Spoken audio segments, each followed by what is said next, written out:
Bonsoir et bienvenue sur 18 d'un voyage au bout de la nuit.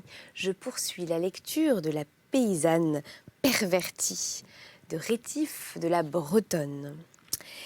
Et voilà, c'est très agréable à lire. Ce sont des lettres de cette Ursule, qui est une jeune fille naïve, belle, candide, tout cela. Et je crois qu'elle va être pervertie. Il me semble que ça commence tout juste. Vous pouvez réagir sur Facebook et sur Twitter avec le hashtag VBN. Voilà, je m'allonge et je vous lis la lettre 5.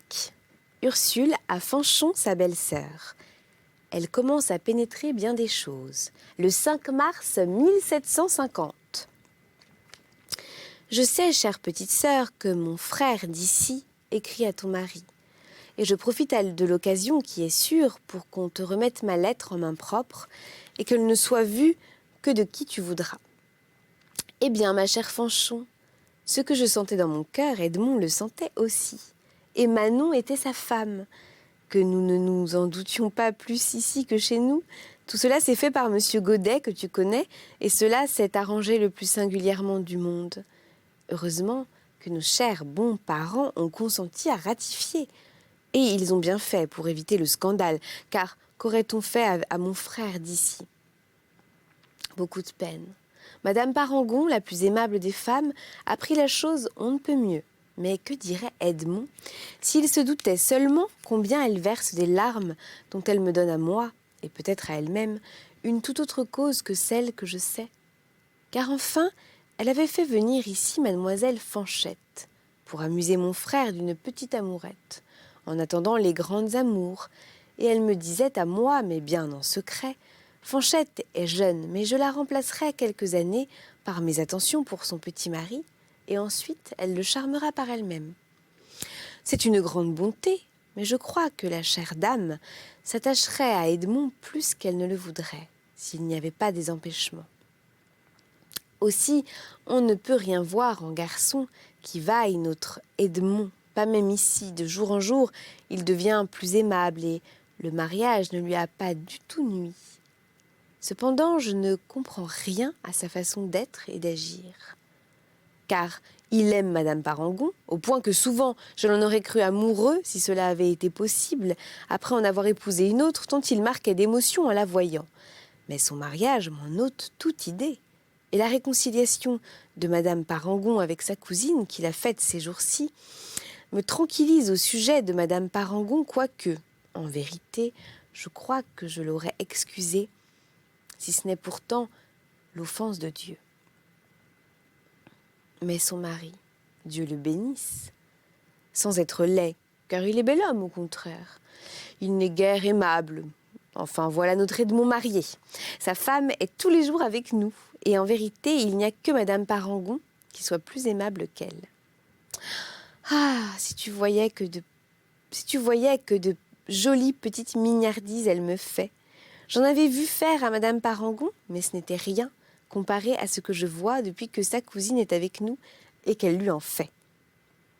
Madame Parangon lui en fait aussi, ainsi qu'à nous, et mieux, je crois, que notre belle-sœur. C'est charmant, et je m'y accoutume avec elle, surtout avec mademoiselle Fanchette, qui est une aimable enfant, et qui m'aime bien. Madame Canon ne goûterait pas trop tout ça, mais nous réservons toutes ces jolies choses pour quand nous ne sommes que nous chez Madame Parangon, où nous passons la moitié du temps, ce qui est heureux, car Madame Canon est à Nantes. Je te dirai, ma chère sœur, que c'est l'épouse d'Edmond qui règle à présent ma mise, et je ne suis ni plus ni moins qu'elle, ce qui me va à ce qu'on dit. Je suis beaucoup blanchie, mais à un point que je n'aurais pas espéré, car je suis brune, et fort brune, au moins par les cheveux, mais la ville m'a donné une blancheur de peau qui ne me rend pas reconnaissable au prix de ce que j'étais. Manon me témoigne bien de l'amitié. Elle me dit quelquefois « Vous êtes la sœur bien-aimée de mon mari, vous le remplacez quand il est absent. Je crois d'ailleurs, par votre ressemblance, le voir en fille à côté de moi. » Je porte à présent des souliers et des mules, et où en vérité je n'aurais pas cru pouvoir mettre le bout du pied en arrivant ici. Il faut que les miens s'y soient rapetissés, et j'en suis vraiment étonnée. On me fait des compliments de tout ça, et Madame Parangon, la première, c'est ce qui fait que je passe d'agréables moments du matin au soir à n'entendre que des choses gracieuses et qui font plaisir. Je te dirais que je crois que ma petite figure a fait ici quelque impression sur des gens assez comme il faut. On ne se doute pas que je m'en doute et en effet je me comporte comme si je ne m'en doutais pas, car une fille raisonnable doit ignorer ou paraître ignorer ces choses-là. Et puis j'ai ici de bons amis et de bonnes amies. Mon frère, Monsieur Loiseau, ma bonne et chère protectrice, ma sœur Edmond et Tinette, qui est bien demoiselle et charmante, comme tu le verras dans la lettre de notre cher frère à ton mari. Toutes ces chères personnes-là s'aperçoivent pour moi de tout ce qu'il faut voir. Les hommes me paraissent aimables ici, au lieu que chez nous leur rudesse me les rendait odieux. C'était sincèrement que je les fuyais. Je n'aurais pourtant pas haï ton frère, s'il eût vécu aussi. Je ne sais qu'Edmond qui lui fut comparable pour la douceur de la figure. Je te conte tous mes petits secrets, chère sœur, et je ne te déguise rien. Car je t'aime de tout mon cœur et je ne veux pas avoir une pensée qui te soit cachée. J'embrasse nos chères sœurs et 2 fois Christine qui m'a toujours la plus aimée. Tu diras un mot de ma lettre à notre bonne mère et que je n'oublie pas le respect que je dois à notre bon père, dont ton mari est le lieutenant. Je t'embrasse 1000 fois, Ursule. PS. Mon frère m'a parlé de me mettre pour la conscience entre les mains du père, son ami. J'y serais assez portée, c'est un aimable homme. Mais peut-être pour une jeune fille, je consulterai Madame Parangon là-dessus. Lettre 6. Réponse. Ma femme lui remontre doucement d'après mes conseils. 10 mars. Ma très chère et très aimée sœur, je vous écris avec bien du plaisir, car quand on aime comme je vous fais, au défaut de la conversation, on aime à s'entretenir muettement avec les personnes qui nous sont chères et qu'on a tant et si longtemps chéries, qu'elles ne peuvent par absence, comme elles ne le pourraient par tort, s'effacer de notre souvenir. Tant s'en faut que ça soit avec vous, chère sœur, qu'au contraire, vous m'êtes, je crois, d'autant plus présente en raison de ce que votre absence me prive du plaisir de voir en vous ma plus chère amie et de plus la sœur du digne Pierre, mon mari, lequel a vu votre lettre et comme je vous dois la sincérité autant que l'amitié, ma sœur. Je vous dirai que votre frère aîné, en la lisant, a par 3 ou 4 fois froncé le sourcil et sur ce que je lui ai demandé, ce qu'il y reprenait, il m'a répondu « Ce n'est que légèreté. Ursule est légère. Ce sont les 2 plus légers. Ce sont les 2 plus légers de chez nous qu'on a envoyés à la ville, et les plus beaux, comme aussi les meilleurs cœurs, Dieu les préserve. Car je suis quelquefois en transe par rapport à eux. Et je vous en prie, ma chère femme, en vertu de l'affection que vous me portez et de celle que vous avez toujours eue pour le cher Edmond et la très chère Ursule, de leur écrire du fond de votre bon cœur, car votre frère ne me dit jamais que des choses honorables, des discours qui leur rappellent nos années premières. Et si mal arrivait, je sens que ce ressouvenir me ferait fondre en larmes, et il les fera fondre aussi, car leur cœur bon et tendre est facile à toucher. Je n'ai rien retranché de son discours, ma chère sœur, pas tant seulement une syllabe, et pendant que le voilà qui lit le prophète Jérémie, je vous écris. Chère et bonne sœur, ce mariage du cher Edmond et la manière nous ont bien surpris ici, mais la volonté de Dieu soit faite. Et ce qui est fait et approuvé de nos bons pères et mères arrête et clôt notre jugement, car la voix de Dieu parle par leur bouche. C'est ce qui a fait qu'aussitôt que nous avons su leur approbation, mon mari et moi-même, nous avons fait une lettre au nom de nos bons pères et mères, pour donner toute satisfaction au cher et bien-aimé frère et à sa femme, que Dieu le veuille, rendre heureux par elle et elle heureuse par lui.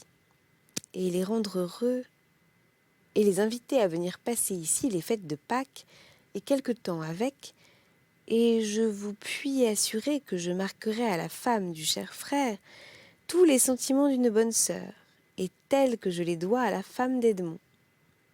Quant à ce qui est de vous personnellement, très chère sœur, que ne puis-je avoir le bonheur de vous recevoir aussi?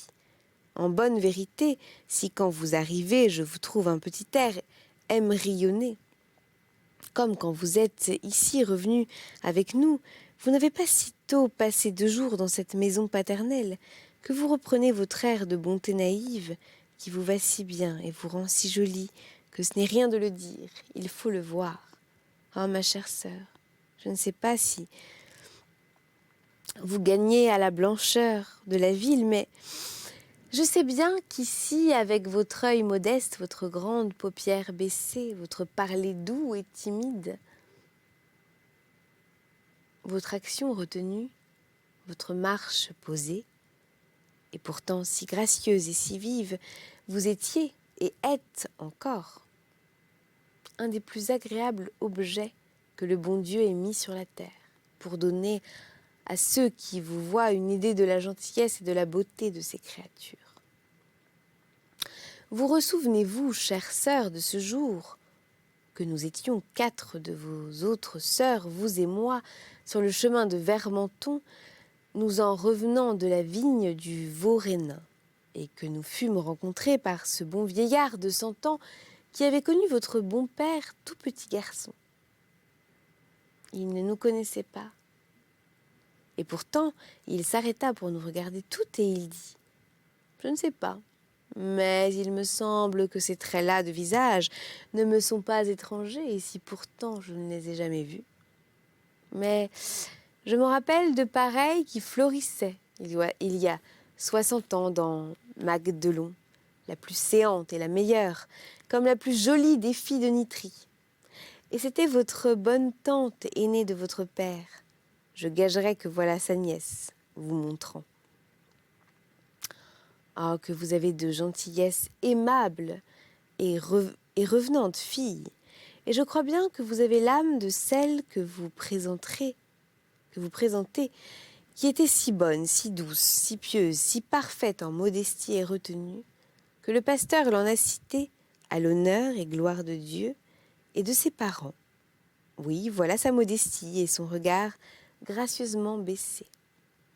Dieu vous bénisse, belle et modeste fille, dont la vue réjouit et enlève l'âme vers le bon Dieu. Soignez bien cette belle et gracieuse image qu'il a mise dans votre agréable tête pour la faire servir à sa gloire et au bonheur d'un de ses enfants, qu'il vous garde en sa toute bonté, car il se complaît dans si jolis chefs-d'œuvre de ses divines mains. Et il vous donna sa bénédiction, que Dieu veuille ratifier. Vous étiez un peu brune pourtant, et si vous voyez que vous n'en étiez pas moins agréable. Quant à vos sœurs, il les loua toutes et les reconnut. Mais il les loua moins que vous. Et il voulut bien faire à moi quelque attention dont je conserverai toute ma vie le souvenir, car il avait aussi connu mon père tout enfant. Quant à ce qui est de votre parure, encore que mon mari ait froncé le sourcil à cet endroit, si est-ce que je pense qu'il faut que vous soyez comme on est à la ville, et je crois que mon mari, votre frère, n'a repris par son air que le ton avec lequel vous en parlez. Pardon, chère sœur, si je vous parle moi-même avec tant de liberté, mais voilà des choses qui sont moins de moi que de votre digne frère, et même de votre bonne mère qui, toute indulgence qu'elle est, a pourtant quelques craintes pour vous.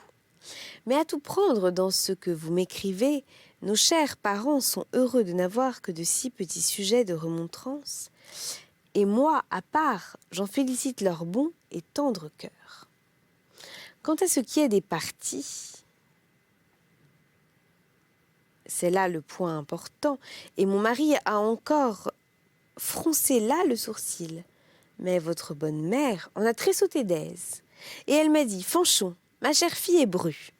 Je n'ai aucune inquiétude, quoique votre mari en ait, car d'abord je connais Ursule, comme elle est bien, craignant Dieu, et ensuite je sais en quelle main elle est, et que c'est dans celle de la sagesse même. Et quant à ce qui est de sa nouvelle belle-sœur, tout un chacun en dit du bien à cette heure. Par ainsi, ma chère fille, Dieu lui pardonnera. Elle fera une bonne femme, incapable de mauvais exemples. Et puis, Ursule est prévenue que je serai joyeuse de voir quelqu'un de mes pauvres enfants, filles et garçons bien établis à la ville, pour en cas d'affaire ici, avoir quelqu'un à nous et à tous vous autres qui nous servent et nous recommandent, car les pauvres villageois, sans reconnaissance, sont bien malmenés. Vous voyez, chère sœur, comme elle pense.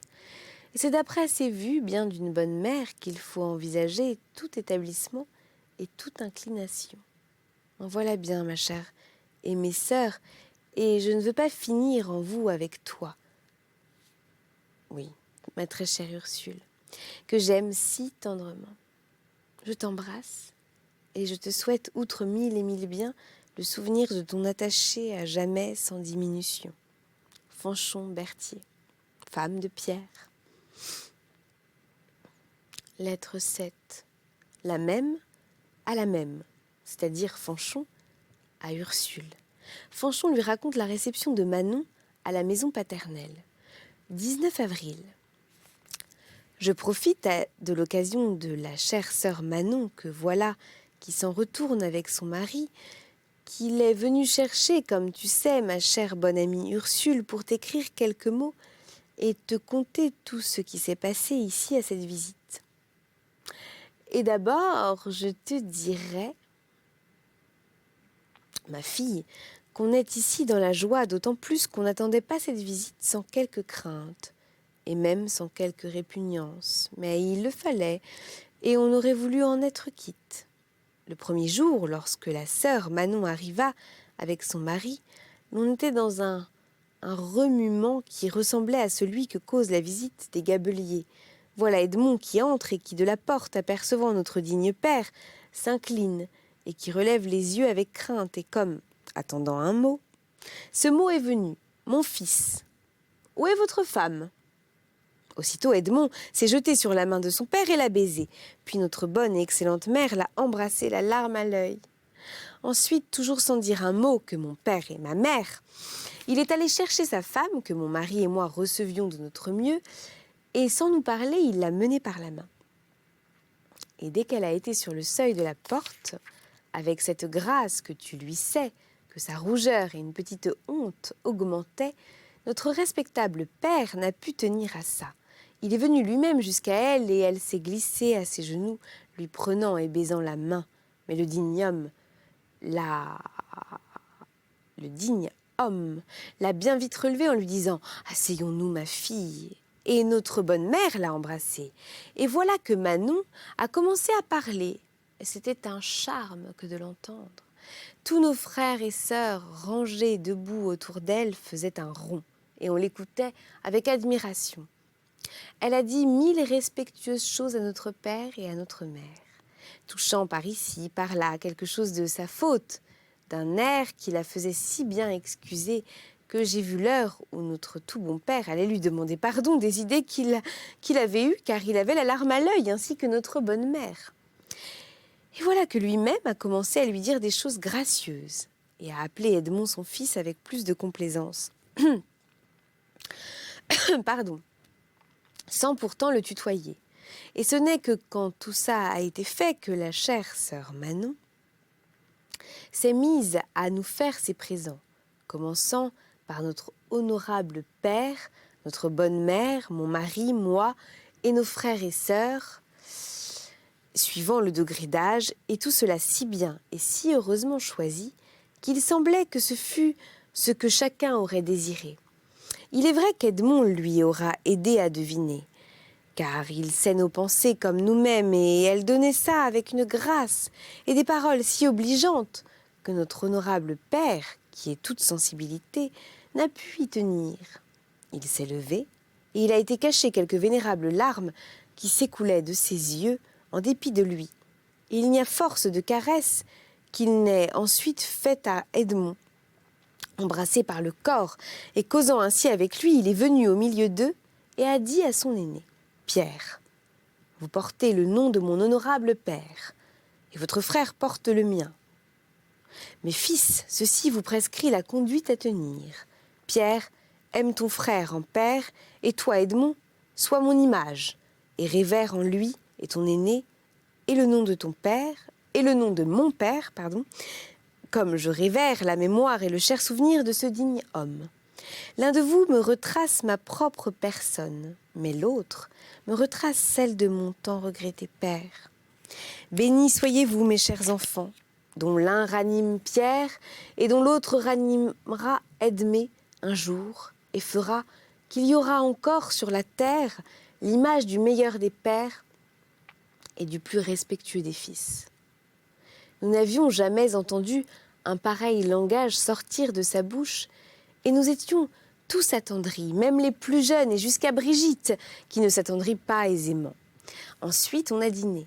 C'est alors qu'on a vu les agréments de la chère sœur qui ont semblé s'accroître de jour en jour. Et quand elle s'est vue aimée ici, c'est qu'elle a été si aimable que tous, tant que nous sommes, nous en étions fous. Et il n'est à présent personne qui n'approuve Edmond, car elle était non résistible. C'est le mot de notre père. Et un de ces jours, il a dit à son aîné: « Mon fils, je croirais qu'on s'est trompé dans ce qu'on nous a dit, et qu'il y a quelque chose là-dessous, car il n'est pas possible que cette aimable créature ait été un instant abandonnée de son Créateur. » Mon mari lui répondit: « Aussi, cher père, y a-t-il eu comme violence encore plus que finesse? Ce mot me fait plaisir, mon fils. Oui, c'est violence. Oh, je n'en saurais un instant douter, et je bénis Dieu qui lave ma fille Manon de cette tâche. » Et depuis ce moment, il l'a beaucoup plus appelée sa fille. Elle, de son côté, s'est mise à devenir mignarde et caressante envers lui, au point que le respectable vieillard dit avant-hier à son fils aîné: « Jusqu'à ce moment, je vois que j'avais eu un sentiment injuste à l'égard d'Adam, notre premier père qui succomba, et je suis bien aise de ne plus l'avoir. Car il est notre père, et comment eût-il résisté à Ève? Elle n'avait qu'à être comme Manon. Tu vois, ma chère bonne amie, que nous voilà tous bien réconciliés et unis. Et ce qui m'en fait plus de plaisir, c'est que dans la vérité, la chère sœur est une bonne et aimable femme, car elle m'a dit ses sentiments les plus secrets, qui sont dignes et louables, dont je bénis Dieu, quoique, au fond, il fût à souhaiter que certaines choses fussent non avenues, mais aussi sans elle, notre cher Edmond ne l'aurait peut-être pas eu, et c'est cette idée qui a fait grande impression sur nos chers père et mère. Ce n'est pas qu'en mon particulier, je ne trouve les airs de ville un peu extraordinaires. Par exemple, je m'aperçois que la chère sœur a une petite coquetterie avec tout le monde. Hier, elle vit que Courtou le berger la regardait avec admiration, et elle se mit à se donner des grâces que la tête en tournait à ce pauvre garçon, qui est assez libertin comme tous ceux de Nitrie dans ce Moyen-Âge, car du temps de la jeunesse de votre père et mon aïeul, il ne l'était pas tant. Elle en a de même avec son beau-père. Mais cette coquetterie-là est permise avec mon mari, avec nos frères, au lieu qu'elle y va sans façon avec les femmes. Tous nos frères et sœurs d'ici te désirent bien et te saluent, car je t'écris à leur su, mais sans montrer ma lettre. Je te prie de présenter à la chère Madame Parangon mes respectueuses amitiés et mes tendresses à la petite mademoiselle Fanchette, dont je n'ai garde de parler ici. Et tu m'entends, il ne faut pas diminuer la joie qu'on a. Ta sœur tendre et affectionnée autant et plus que si elle était formée du même sang, Fanchon Berthier.